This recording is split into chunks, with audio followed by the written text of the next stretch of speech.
Bonjour à tous, on va vous présenter le travail qu'on est en train de réaliser avec le pôle numérique EPS de Rouen sur les trams. Alors on est au tout début de notre travail, hein, donc voilà, c'est vraiment pour vous présenter le début du travail. Et donc le sujet cette année des trams EPS, c'est l'utilisation des objets connectés en EPS. Et donc à l'intérieur vont se poser trois sous-questions, hein. Quelle utilisation et quel usage pendant le temps scolaire, mais aussi hors temps scolaire, une notion qui nous paraît intéressante. Et puis les questions classiques du BIOD, hein, qui sont l'aspect juridique lié à l'utilisation des données personnelles, mais du coup pour le BIOD plutôt l'utilisation, l'aspect juridique lié à l'utilisation des équipements individuels, mobiles des élèves. Voilà.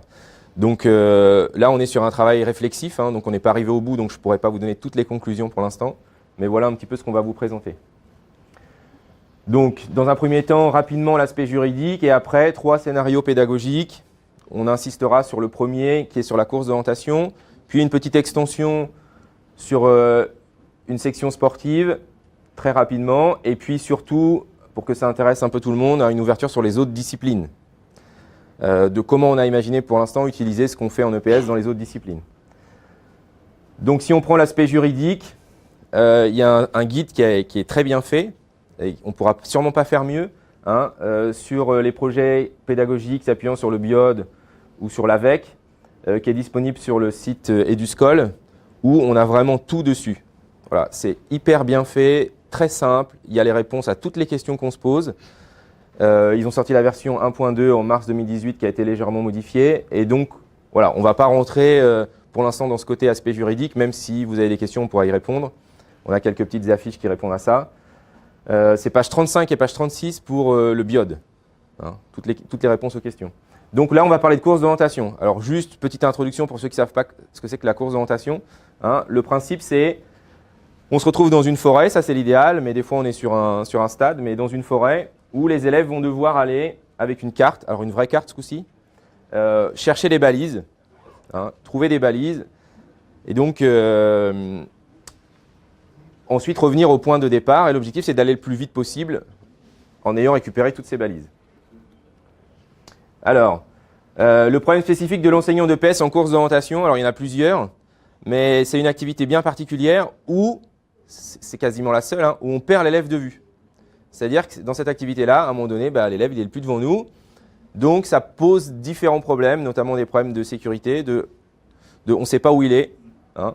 Donc voilà, ça c'est un vrai problème, c'est la seule activité. Après il y a des activités de plein air qui sont un peu comme ça. Et le problème c'est qu'on ne sait pas vraiment ce qu'ils font du coup, puisqu'ils ne sont pas avec nous. Donc on ne sait pas vraiment ce qu'ils ont fait, on ne sait pas à quelle vitesse ils sont allés. Voilà, c'est cette problématique-là qui nous a amené à travailler dessus. Donc on avait quand même commencé à travailler sur le qui fait quoi. Alors le principe du qui fait quoi, en fait c'était pour savoir où étaient les élèves. Donc ils partaient d'un point de départ, ils allaient chercher une balise et ils revenaient. Hein, au lieu de faire un parcours où on va chercher toutes les balises d'un coup, on fait un parcours en étoile. On va chercher d'abord une première balise, on revient, une deuxième balise, on revient. Comme ça, à l'intérieur de la séance, voilà, on sait à quel moment ils sont revenus vers nous et ça permet de savoir vers où ils sont partis. Alors que si on les emmène d'emblée vers toutes les balises, on ne sait pas trop où ils sont. D'accord ? Le problème, c'est que éventuellement, on pouvait aussi avoir des notions sur la vitesse, est-ce qu'ils ont été suffisamment vite ou pas, mais a posteriori de la séance. Donc on ne pouvait pas corriger pendant la séance. Voilà. Donc voilà un petit peu les limites qu'on avait. Le problème spécifique à l'enseignant d'EPS, c'est qu'il n'a pas d'argent. Parce qu'il y a des solutions qui existent. Hein. Si on prend les ultra trail, ils ont des solutions où ils sont capables de géolocaliser les coureurs pendant toute la course sans problème. Le problème, c'est que ça coûte cher et qu'on n'a pas les moyens pour faire ça. Le deuxième problème, c'est qu'en forêt, on n'a pas de connexion Internet. C'est-à-dire qu'on ne peut pas étendre un Wi-Fi, hein, dans toute la forêt pour dire, voilà, les élèves, s'ils n'ont pas de connexion 3G ou 4G dans leur forfait Internet, si on part du principe qu'on utilise leur téléphone, et du coup, dans un gymnase, dans une salle de classe, c'est faisable, dans la forêt, c'est plus compliqué. Donc voilà les deux problèmes qu'on avait. Alors, au départ, en fait, l'idée originale, elle vient de Vincent Toquin, qui est IAN de l'Académie d'Amiens. Et on a essayé d'adapter son idée d'utiliser les téléphones et les SMS, en fait, pour aller un petit peu plus loin. Donc nous, ce qu'on va faire, c'est utiliser les smartphones des élèves. Ce qui va permettre d'avoir un retour direct sur les outils de l'enseignant. Au fur et à mesure que l'élève renvoie des SMS, l'enseignant récolte toutes les informations automatiquement sur son outil. Et ce qui va lui permettre d'avoir des retours instantanés sur la vitesse, sur le lieu, sur l'avancée des élèves. Et ce qui va amener aussi plus de sécurité.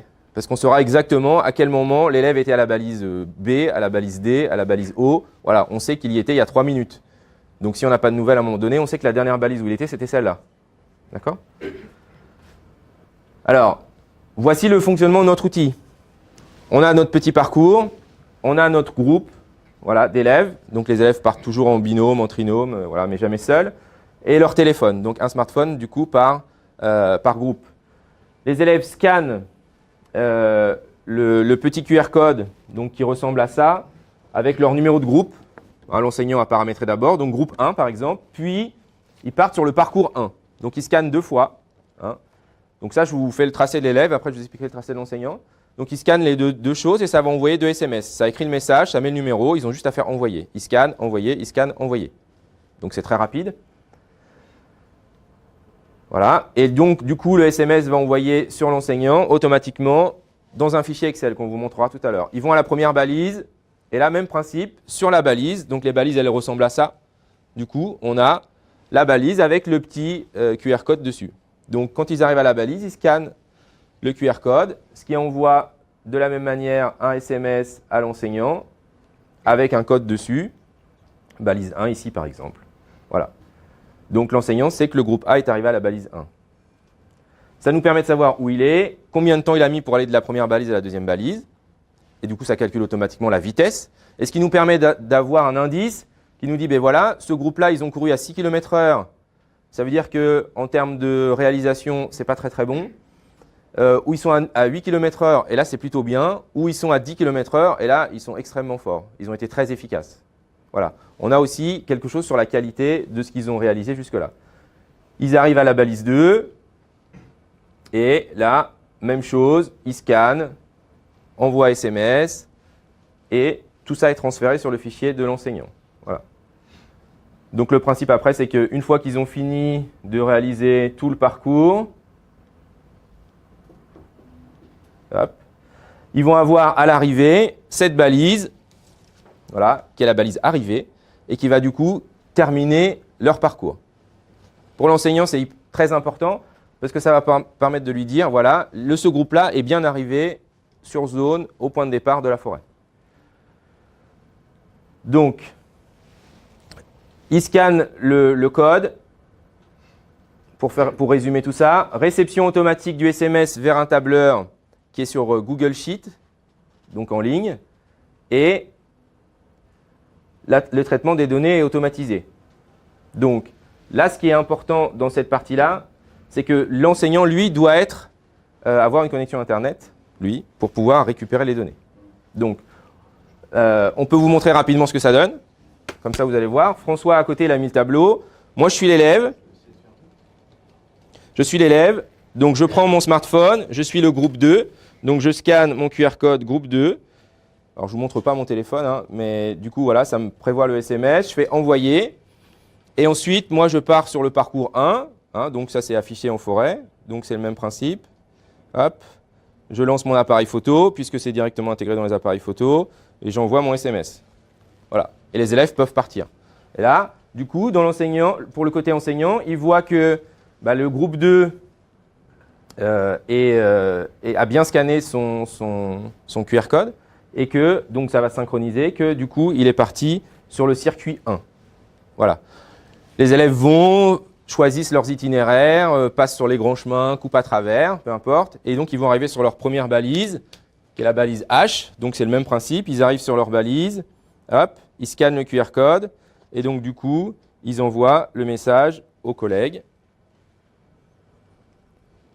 Donc, c'est quasiment instantané. Hein, c'est-à-dire qu'en fait, ça envoie sur un téléphone du collègue qui, lui, après, synchronise automatiquement avec le fichier Google. Donc, on va toutes les faire comme ça pour vous montrer. Hein. Je vais faire toutes les balises. Donc là, il y a 3 balises sur le parcours. Donc, il réalise les 3 balises. Hop. Et ensuite, quand ils reviennent, ils ont la balise arrivée pour finir le parcours. Parce que là, on est sur un système un peu différent de ce que je vous ai expliqué tout à l'heure, puisque on est parti sur des parcours. Ça veut dire que les élèves vont pouvoir faire, ils font des parcours de 3 balises, ils reviennent au point de départ, ils refont un parcours de 3 balises. Donc, c'est l'intermédiaire entre ce que je vous ai expliqué tout à l'heure et la vraie course d'orientation où on fait toutes les balises d'un seul coup. Voilà. Donc là, sur le retour visuel, le collègue, il a pris le groupe 2, il a tous les temps, il sait que la balise H, c'était bien celle-là qu'il fallait prendre. Il ne s'est pas trompé, il n'a pas pris la balise O à la place, que dans le parcours, c'était bien la H, que c'était bien la E et que c'était bien la R. Si jamais les élèves se sont trompés, il y a un petit indicateur rouge qui nous montre que les élèves ne sont pas allés dans le bon groupe. Là, si on prend le groupe 3 de François, qui a fait la simulation en même temps que nous, son groupe, lui, s'est trompé sur la dernière balise. Donc, quand les élèves reviennent, eh ben, on peut tout de suite avoir un retour avec eux et dire, ben voilà, vous vous êtes trompé sur la dernière balise, quelle erreur avez-vous fait, hein? Donc, soit ils discutent entre élèves, soit moi, en tant qu'enseignant, je viens apporter de l'aide sur cette partie-là. Mais du coup, ça permet d'avoir un retour instantané. Avant, on avait des feuilles de pointage où on a des petites pinces. Donc, soit on arrive à corriger tout de suite parce qu'on est libre, donc on a la feuille de correction à côté. Tous les parcours, on a 5 parcours, on prend le bon parcours, c'est très compliqué. Là, ça se fait instantanément, automatiquement. Voilà. Les élèves sont capables de lire eux-mêmes ce qui s'est passé du coup. Hein? Là, tu es sur quoi? Le qui est où? Ah, voilà. Après, il y a une partie sécurité, alors on va le voir dans le SMS, mais du coup, vous l'avez en direct là-bas aussi. C'est la partie où on peut savoir exactement où sont les élèves. Donc ça, c'est le fichier, c'est pour vous montrer le fichier data en fait, où on reçoit tous les SMS qui vont arriver les uns à la suite des autres. Voilà. Et ensuite, du coup, voilà ce qu'on a hein, au niveau du circuit. Donc on ne savait pas si on allait avoir 2 vidéoprojecteurs, donc là, comme vous avez la démonstration en live, mais voilà exactement ce qui va se passer. On choisit notre groupe et on peut savoir exactement ce qui s'est passé. Là, on peut aller un petit peu plus loin. C'est au niveau de la sécurité, hein, c'est ce que François nous montrait, c'est que voilà, on peut savoir où sont les élèves. La dernière activité de l'élève de ce groupe-là, ils étaient sur la balise O. Est-ce qu'ils sont rentrés jusqu'au bout? Non, ils sont encore ils sont encore sur un parcours là. Ils ne sont pas rentrés définitivement. D'accord? Et puis, il y a autre chose aussi qui est intéressant, c'est la possibilité de vérifier les balises. Souvent, en tant qu'enseignant, quand on enseigne la concentration, on est obligé d'aller déposer les balises la veille ou avant le cours. Et des fois, il y a les balises qui disparaissent parce qu'il y a des gens s'ils ne savent pas ce que c'est, ils l'enlèvent et du coup, on est un peu bloqué. Donc, du coup, ça permet, si François, tu peux nous montrer aussi, là, aucun élève n'a trouvé les balises, hein, mais au fur et à mesure, on sait que, bah oui, ma balise E, il y a quelqu'un qui l'a trouvée, ça veut dire qu'elle, elle n'a pas disparu, hein, parce que c'est aussi un des problèmes qu'on rencontre en cours d'orientation. Donc, ça nous permet d'avoir une vérification des balises qui sont bien en poste ou pas. Alors, voilà, la balise c'est ça, mais du coup, je vous l'ai déjà montré. Donc, on a prévu un affichage, enfin un petit PDF où les collègues auront juste à imprimer toutes leurs balises, soit avec des numéros, soit avec des lettres en fonction du système qu'ils utilisent. Donc, l'avantage pour nous en tant qu'enseignants, c'est que c'est peu onéreux. Parce qu'en fait, on a besoin, nous, globalement, ce qu'on a pris, c'est, je ne sais pas si je peux citer des marques, on a pris le forfait qui est gratuit là, quand on a déjà la box avec. Donc, le collègue, il a pris cette petite puce-là, du coup, ça ne lui coûte rien. Un vieux téléphone qu'il a récupéré. Et du coup, ce téléphone-là, il n'utilise que pour la course d'orientation ou que pour l'utilisation des objets connectés. Ce n'est pas son numéro à lui, c'est un numéro à part. D'accord? Donc ça, c'est un avantage. Après, on est déjà équipé éventuellement de tablettes, d'ordinateurs, donc là, c'est plus simple. Les gros avantages, c'est que la remontée de l'information, elle est tout de suite, quoi. Hein, elle est quasi instantanée. Vous avez vu, il y a peut-être 5 secondes de décalage en fonction de la qualité du réseau, mais c'est vraiment très, très rapide. Ce qui est très bien, c'est qu'il n'y a pas besoin d'application par rapport au smartphone. Peu importe la marque du smartphone de l'élève, ça fonctionne. C'est juste un SMS. Donc, on enlève toutes les contraintes de création d'une application sous Android, sous iOS. Il n'y en a plus. La saisie est simplifiée du coup pour l'élève parce qu'il a juste à scanner puis à envoyer. Donc, il n'a rien à saisir. Même si on pourrait imaginer qu'il y a une saisie possible dans les autres disciplines. Donc ça, c'est bien. Mais surtout, ce qui est bien, c'est que le document, il n'est pas modifiable. Parce qu'on a déjà des documents où les élèves peuvent, pendant le cours, venir pour saisir des données. Mais du coup, ils peuvent effacer les données des copains. Par mégarde. Hein. Là, l'avantage, c'est qu'ils ne touchent pas à notre fichier source et que tout se rentre automatiquement. Donc ça, c'est un gros avantage. Et puis, du coup, on peut, entre guillemets, augmenter un peu la dispersion géographique parce que on sait à peu près où ils sont, quoi, hein, où ils étaient, à quel moment ils étaient, à quel endroit. Donc aussi, pour augmenter la sécurité, le collègue a créé ça. Donc le collègue, c'est Sébastien Lebloas qui travaille à fond sur la course d'orientation et qui a tout créé et que nous, on va tester du coup aussi de notre côté. C'est la balise SOS. C'est-à-dire que quand l'élève il scanne ça, ça appelle directement l'enseignant en cas de problème. Voilà, l'élève se blesse, et bah, du coup, ça arrive. Hein, comme ils n'ont pas le droit de se séparer, hop, ils ont leur téléphone. Ça permet d'appeler l'enseignant qui sait que sur cette ligne-là, il peut répondre pendant son cours. Voilà. Il l'a utilisé mardi dernier. Donc, ça peut être utile. Alors après, on pourrait imaginer des évolutions aussi sur ça, hein, sur cette balise secours, mais voilà. Voilà, c'est ça. Les élèves partent avec la balise secours. Exactement. C'est tout à fait ça. Donc, il y a plusieurs. Hein. Chaque groupe part avec sa petite balise secours. Donc, après, elle se pose des questions hein, sur la responsabilité du matériel du terminal de l'élève, en cas de perte, de casse, etc. Donc, page 35 et 36 du guide, hein, où vous avez toutes les réponses. L'autorisation sur la possession du numéro personnel de l'élève. D'accord. L'utilisation des services Google. Donc, c'est toutes des questions qu'on essaye de répondre. Là, on ne peut pas vous donner les réponses maintenant, mais ce sera l'objet de la fin du tram. Hein. Et donc, l'objectif, c'est essayer de passer de « je me suis fait coller car j'ai sorti mon téléphone en cours » à « je me suis fait coller parce que j'ai oublié de prendre mon téléphone en cours ». Hein. Donc ça, c'est un peu l'objectif.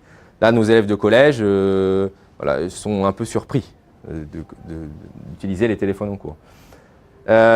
Sur les sections sportives, alors on avait mis ça à section sportive, mais on ne l'a pas bien spécifié à la section sportive, mais c'est la possibilité de récupérer des données saisies dans un fichier type tableur. C'est-à-dire que les élèves vont réaliser un exercice avec un nombre de répétitions. On pourrait essayer de le voir en musculation, par exemple. On essaie de développer aussi en musculation. Ils ont réalisé leur max hein, pour savoir ce qu'ils doivent travailler après. Et ben, plutôt que de le saisir dans le fichier du prof où on peut modifier, faire une erreur, et ben, on envoie le SMS et ça se remplit tout seul. Sur exactement le même principe, le nom de l'élève, sur le premier SMS ou le groupe de l'élève, son max avec le QR code, ben voilà, là je suis sur le développé couché, ting, je scanne développé couché, je saisis mon max, 90 kg et j'envoie. Et du coup, chez l'enseignant, ça saisit automatiquement. Donc sur les séances d'exercice, sur des indices trouvés ou demandés, on pourrait aussi imaginer que, je ne sais pas moi, en histoire géo, ils ont un escape game et qu'ils ont besoin d'aide, et il y a une balise aide, hop, et ils envoient, et il y a un indice qui est retourné automatiquement quand ils activent la balise aide. Du coup, ce n'est plus l'enseignant qui fait l'aide, c'est automatiquement les objets connectés qui renvoient l'aide dans ce cas-là. Donc, on pourrait utiliser ça aussi dans la classe, mais aussi hors de la classe. Hein. Par exemple, dans nos activités sportives, on demande des fois aux élèves de se préparer physiquement hein, pour des activités bien particulières. Ils ont des choses à réaliser chez eux, donc ils pourraient, une fois qu'ils l'ont réalisé, nous envoyer les données, nous envoyer une vidéo qui va valider la validation de leur exercice. Dans les autres disciplines, alors on a cherché, mais un truc qui nous paraît tout de suite évident, c'est quand on fait un rallye ou une sortie scolaire, un voyage scolaire. Alors ce serait un tout petit peu différent. Par exemple, on a émis l'hypothèse qu'on allait à Rome et qu'on allait au Colisée, visiter le Colisée. Donc c'est soit on est tous ensemble avec le guide, soit on est tous ensemble avec le prof, soit eh ben, ils ont des endroits à aller voir, des informations à aller chercher. Et donc là, on aurait éventuellement le plan du Colisée comme ça, et ils ont quelques endroits à aller voir et à remonter qui sont bien passés par cet endroit-là. Donc sur le même principe, on pourrait savoir où sont les élèves et du coup savoir ce qu'ils ont réellement vu. Hein, et eux, du coup, ils nous renvoient l'information. Là, on imagine que ce ne serait pas des QR codes, mais plutôt de la réalité augmentée. Hein, c'est-à-dire que ben voilà, on scannerait plutôt des plaques, par exemple. Hein, dans le Colisée, il y a plein de plaques. Donc de différentes formes, de différentes tailles. Et du coup, ça, on verrait de la même manière un SMS à l'étranger, pas besoin de forfait 3G, mais des connexions, mais des forfaits SMS qui sont dans la plupart des forfaits illimités. Donc voilà, sur le même principe. Hein. Donc avec la réalité augmentée, donc avec HP Reveal, anciennement Aurasma. Alors il y en a d'autres, hein. Il y a des collègues de l'académie aussi qui développent des choses comme ça. Voilà, donc c'est une possibilité et là à ce moment-là on pourrait savoir, donc là on l'a fait dans le Colisée, mais ça pourrait être une sortie sur Rouen, sur Évreux quand on va visiter quelque chose ou tout autre voyage. Voilà un petit peu. Alors, je reviens en arrière. Vous retrouvez l'article complet sur le site EPS, sur la course d'orientation, parce que celui-là il est déjà validé dans une première version, peut-être on l'améliorera d'ici la fin des trams, mais celui-là est déjà validé depuis 2 jours. Donc, vous pouvez scanner du coup le code. Hein. Et puis, du coup, puisqu'on est là, on vous a mis aussi, on pourra vous les mettre sur une petite affiche là, si vous n'avez pas le temps de scanner là, les différents endroits où vous pouvez retrouver toutes nos publications, nos propositions hein, et la suite des trams. Donc, sur le site EPS de l'Académie de Rouen, Pour les collègues de Rouen uniquement, on a aussi un petit Reseda qui est un petit groupe fermé sur lequel on peut discuter tranquillement à l'abri des regards. On a aussi une chaîne YouTube, une chaîne Twitter, une chaîne Dailymotion et une page Facebook où du coup on essaye de partager un maximum. Plus facile sur les réseaux sociaux de partager des informations des collègues que sur le site officiel EPS hein, où c'est un petit peu plus compliqué par rapport à ça. Donc voilà où on en est sur l'intégration des objets connectés. On est au tout début. Si vous avez des questions, on sera ravis d'y répondre. Voilà.